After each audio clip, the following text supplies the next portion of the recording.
नमस्कार मित्रों, मैं हूं डॉक्टर हरिनिवास। चैनल है संस्कृत साहित्य एवं संस्कृति। आप आनंद ले रहे हैं भारतीय ज्ञान परंपरा का। IKS इंडियन नॉलेज सिस्टम जो एक प्रश्नोत्तरी है। यहां समस्या ये हुई है कि जिसने इस प्रश्नोत्तरी को तैयार किया उसने इंग्लिश में तैयार किया है और मैं जो आपके सम्मुख प्रस्तुत कर रहा हूं ये गुजराती है। और इस गुजराती का ट्रांसलेशन भी मुझे ऐसा लगता है जैसे कि गूगल के माध्यम से किया गया है। इसका जो भाषांतर किया गया वो गूगल के माध्यम से किया गया है। तो बहुत सारी चीज़ें ऐसी हैं जो 50 प्रश्नों तक की चर्चा के बाद मेरे ध्यान पे आई हैं। ध्यान पे तो पहले ही आ गया था, शुरुआत में ही आ गया था। पहले वीडियो में ही मैंने इस बात को कहा था कि ये कुछ इस प्रकार से नहीं होना चाहिए, लेकिन है। तो हम कुछ इसमें परिवर्तन भी करेंगे, कुछ सुधार भी करेंगे, क्योंकि अगर हम उसी लकीर के फ़कीर बन के चलें जो इसमें जवाब दिए गए हैं तो शायद वो मेरे हिसाब से तो ठीक नहीं होगा, क्योंकि मैं भी उस गलत ज्ञान को आप तक पहुंचा रहा हूं। चलिए आगे बढ़ते हैं। आज हम चर्चा करेंगे 51वें प्रश्न से। इसमें है कि ऋग्वेद मां उपनिषद है। ऋग्वेद में कितने उपनिषद हैं या ऋग्वेद से संबंधित उपनिषद कितने हैं। देखिए, जो हमने 108 उपनिषद निर्धारित कर दिए, पिछले अंतिम 50वें प्रश्न में हमने चर्चा की थी कि 108 उपनिषद हैं। तो अब 4 वेद से ही संबंधित वो हैं, तो प्रत्येक वेद से संबंधित कितने कितने उपनिषद हैं, चलिए उसकी चर्चा कर लेते हैं। तो यहाँ ऋग्वेद से संबंधित उपनिषद जो हैं वो इन्होंने कहा कि 10 उपनिषद ऋग्वेद से संबंधित हैं। जो प्रमुख उपनिषद हैं उनमें से कौशितकी और ऐत्रेय, ये 2 उपनिषद ऐसे हैं जो ऋग्वेद से संबंधित श्रेष्ठ उपनिषद हैं और जो कि पाए जाते हैं, जिनको आप हमारे वीडियो में भी देख पाएंगे। उपनिषद से संबंधित जो वीडियो हैं, तो कौशितकी उपनिषद और ऐत्रेय उपनिषद इनमें प्रमुख हैं। 10 उपनिषद ऋग्वेद से संबंधित पाए जाते हैं। चलिए, यजुर्वेद से संबंधित कितने उपनिषद पाए जाते हैं। तो मैंने आपसे कहा कि ये कर्मकांड का वेद था। यजुर्वेद जो है ये हमको कर्मकांड सिखाता है। 100 अध्वर्य शाखा, इसकी 100 या 101 शाखाओं का उल्लेख पाया जाता है। यहाँ पे इससे संबंधित 51 उपनिषद पाए जाते हैं। ऐसा जवाब दिया है। कितने? 51 उपनिषद पाए जाते हैं। इसकी 2 मुख्य संहिताएं हैं। एक को आप शुक्ल यजुर्वेद कहते हैं, एक को आप कृष्ण यजुर्वेद कहते हैं। और शुक्ल यजुर्वेद की संहिता है, उसका नाम है वात्सनेय संहिता, और कृष्ण यजुर्वेद है, उसकी संहिता का नाम है तैत्तिरीय संहिता। तो तैत्तिरीय संहिता से लगने वाला उपनिषद जो है उसको तैत्तिरीय उपनिषद कहते हैं। और जो वात्सनेय संहिता है उससे संबंधित उपनिषद बड़ा ही प्रसिद्ध ईशावास्य उपनिषद है। तो मुख्य उपनिषद किस वेद से लगने वाले कौन कौन से हैं, थोड़ी उसकी भी चर्चा करते चलते हैं। लेकिन संख्या का जब प्रश्न आए तो आपको 108 को 4 में डिवाइड करना है। 10 आपने ऋग्वेद को दिए हुए हैं, 51 ये यजुर्वेद को दिए हुए हैं। चलिए हम सामवेद पे आते हैं। तो सामवेद से संबंधित 16 उपनिषद पाए जाते हैं। यहाँ लिखा है सामवेद से संबंधित 16 उपनिषद पाए जाते हैं। आप हमारे डिस्क्रिप्शन में जो लिंक है उस पर जरूर क्लिक कीजिए और उसको जरूर सुनिए। अगर आप उसको सुनेंगे ना तो आपको इनका एक सामान्य परिचय, इनका एक सामान्य ज्ञान आपको प्राप्त हो जाएगा। चलिए आगे बढ़ते हैं। अथर्ववेद से संबंधित कितने उपनिषद हैं। तो अथर्ववेद से संबंधित 31 उपनिषद पाए जाते हैं। अब आप इन संख्याओं का टोटल करेंगे तो 31 और 16 वो 47 हो गए, और 10 57 हो गए, और 51 ऐसे 108 उपनिषद हो गए। तो चलिए 108 उपनिषद किस वेद से संबंधित कितने उपनिषद हैं इसको हमने जाना। आगे बढ़ते हैं। वेदांगमा शिक्षा उच्चारण विज्ञान तरीके ओळखाय छे। जो हमने 6 वेदांगों की बात की है, शिक्षा, कल्प, व्याकरण, निरुक्त, छंद और ज्योतिष। इसमें से शिक्षा का काम क्या है, शिक्षा की उपयोगिता क्या है। तो वेदांगमा उच्चारण विज्ञान, यानी वेदांग में से जो 6 वेदांग हैं उनमें से उच्चारण आपको कौन सा वेदांग सिखाता है, ये प्रश्न है। सही ढंग से प्रश्न अगर देखा जाए तो उच्चारण सीखना है अगर हमें, तो कौन सा वेदांग हमको उच्चारण सिखाता है? तो शिक्षा का काम ये है कि वो उच्चारण सिखाए। आजकल हमने शिक्षा का बड़ा ही विस्तृत अर्थ ले लिया है। हम अगर कोई व्यक्ति अनपढ़ है तो उसको कहते हैं अशिक्षित है, अगर कोई थोड़ा पढ़ा लिखा तो हम उसको कहते हैं शिक्षित है, कोई उच्च शिक्षा प्राप्त होता है, किसी ने प्राइमरी शिक्षा प्राप्त की होती है। लेकिन शिक्षा का वेदांग जो 6 हैं उसमें ये अर्थ नहीं है। वहाँ शिक्षा का अर्थ है कि आपको उच्चारण सिखाया जाए। कुछ लोग बोलते हैं तोतला बोलते हैं, कुछ लोग बोलते हैं हमारी तरह से जो शकार भेद है उनका मिट जाता है। 3 प्रकार के श हैं, लेकिन प्रयत्न पूर्वक ही हम उन श का उच्चारण कर पाते हैं। कई बार हमारी अवधि जो है वो व और ब का भेद मिटा देती है। गुजराती में अगर हम आते हैं तो ह्रस्व और दीर्घ का भेद मिट जाता है। ऐसी बहुत सारी चीज़ें हैं जो भाषा को परिवर्तित करती रहती हैं। भाषा विज्ञान तो ये कहता है कि भाषा में आने वाला परिवर्तन जो है वो भाषा का विकास है। लेकिन हमारे यहाँ वेदों में भाषा के परिवर्तन से, उसके उच्चारण के परिवर्तन से उसके अर्थ में परिवर्तन आ जाता है। जैसे हम अगर भाषा विज्ञान का एक उदाहरण लें तो एक ही शब्द दीर्घ और ह्रस्व करने से जो चाइनीज शब्द हैं उनमें उसके अर्थ बिल्कुल बदल जाते हैं। अगर हम कहते हैं क्वेई, मैं चाइनीज भाषा से परिचित नहीं हूँ, कोई परिचित हो तो ज़्यादा स्पष्ट कर पाएगा। ये उदाहरण कहीं मैंने देखा था इसलिए आपके सामने बोल रहा हूँ। तो उसका अर्थ होता है कि अच्छा आदमी। लेकिन क्वेई अगर बोला जाए, ई पे ज़्यादा भार दिया जाए, दीर्घ ई का उच्चारण किया जाए तो उसका अर्थ हो जाता है कि नीचा, गलत। तो वेदों में भी जहाँ उच्चारण में भूल हो जाती है उसके कारण बड़ा ही प्रसिद्ध है कि इंद्र शत्रु वर्धस्व, और उसमें वृत्रासुर ने यज्ञ करवाया और उस यज्ञ में मंत्र का जो उच्चारण किया गया ह्रस्व दीर्घ के उच्चारण के कारण, या वहाँ तो उदात्त अनुदात्त और स्वरित की बात भी आती है वेदों में, तो वहाँ तो सिर्फ ह्रस्व दीर्घ पुरुष से काम नहीं चलता है, वहाँ तो उदात्त अनुदात्त और स्वरित ये भी स्वर पाए जाते हैं।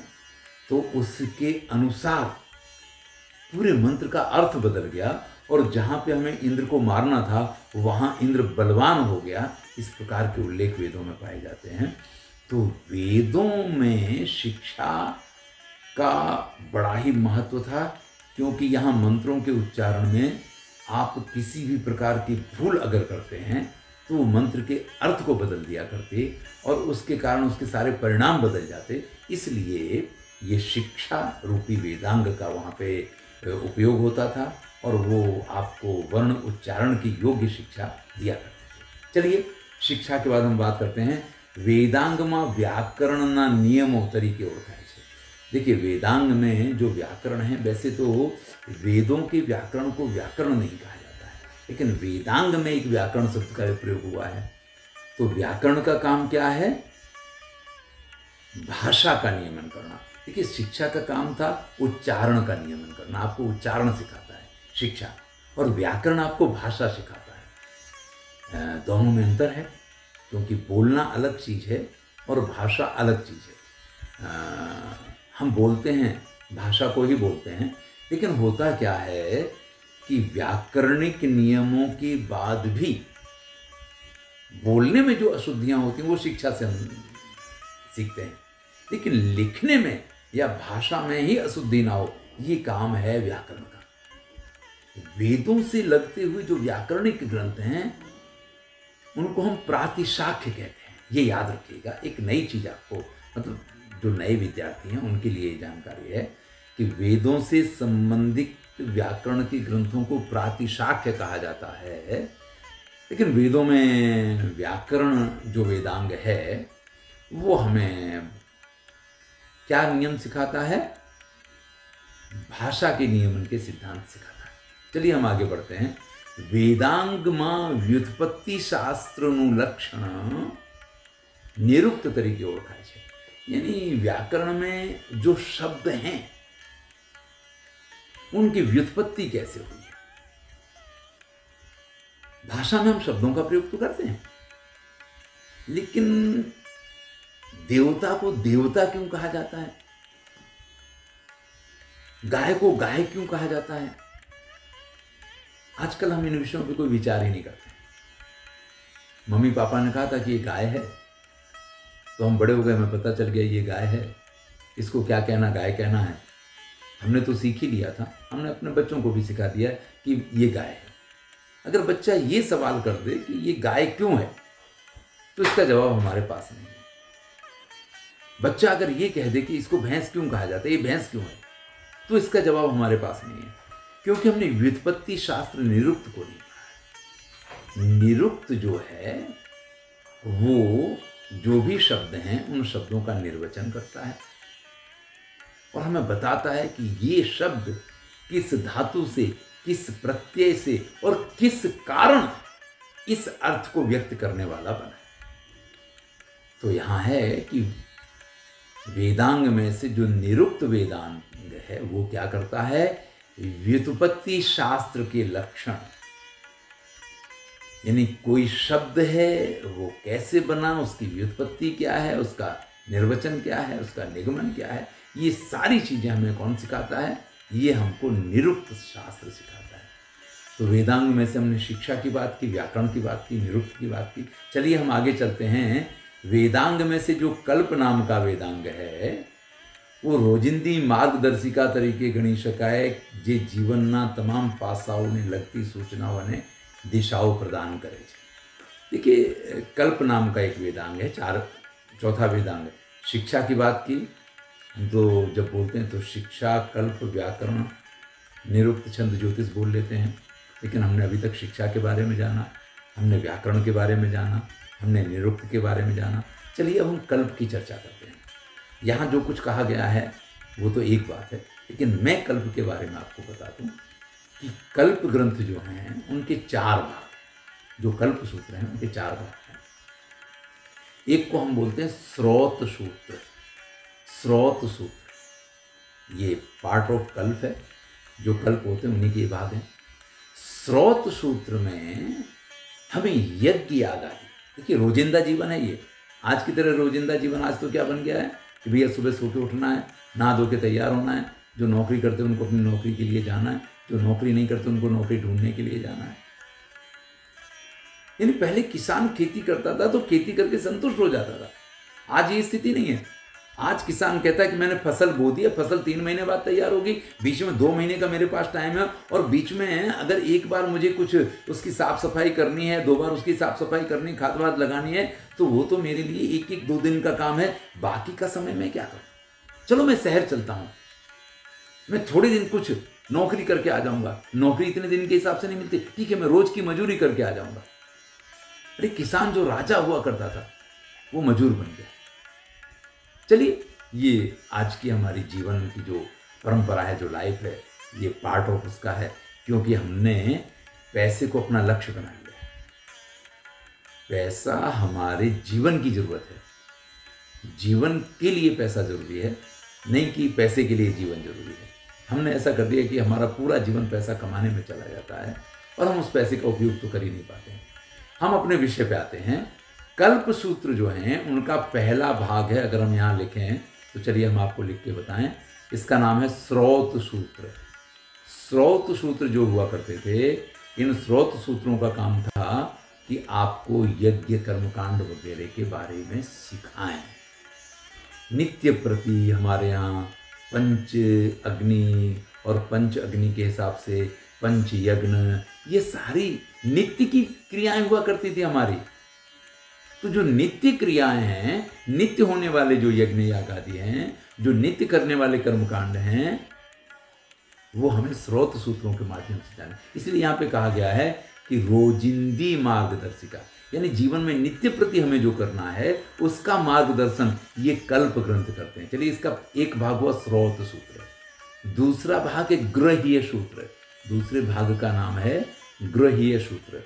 ग्रह्य सूत्र का अर्थ होता है कि गृहस्थी जीवन से संबंधित जो हमारे नियम हैं, क्रियाकलाप हैं, कि गृहस्थ को क्या करना चाहिए, क्या नहीं करना चाहिए, किन किन कामों को किस किस प्रकार से करना चाहिए, किस प्रकार से नहीं करना चाहिए, ये ग्रह सूत्र हमें इस चीज की शिक्षा देते हैं। कल्प सूत्र का जो तीसरा विभाग है उसका नाम है धर्म सूत्र। ये हमें हमारे कर्तव्यों का निर्वाह सिखाता है कि हमें क्या करना चाहिए, कैसे करना चाहिए। धर्म का अर्थ होता है कर्तव्य, तो ये हमें कर्तव्य सिखाता है। धर्म सूत्र इसका तीसरा पार्ट है। स्रोत सूत्र हमें कर्मकांड सिखाता है।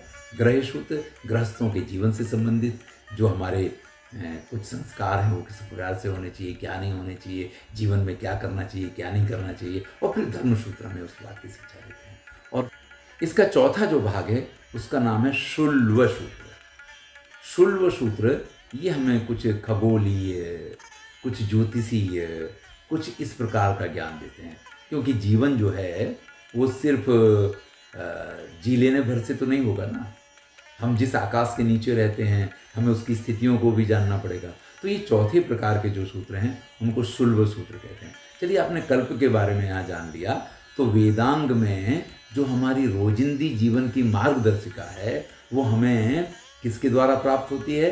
तो कल्प ग्रंथों के द्वारा, कल्प सूत्र जो हैं उनके द्वारा इसकी शिक्षा हमें प्राप्त होती है। चलिए, ताराओं અને ગ્રહોની ગતિના જ્ઞાનને વેદાંગમાં જ્યોતિષ કહેવાય છે।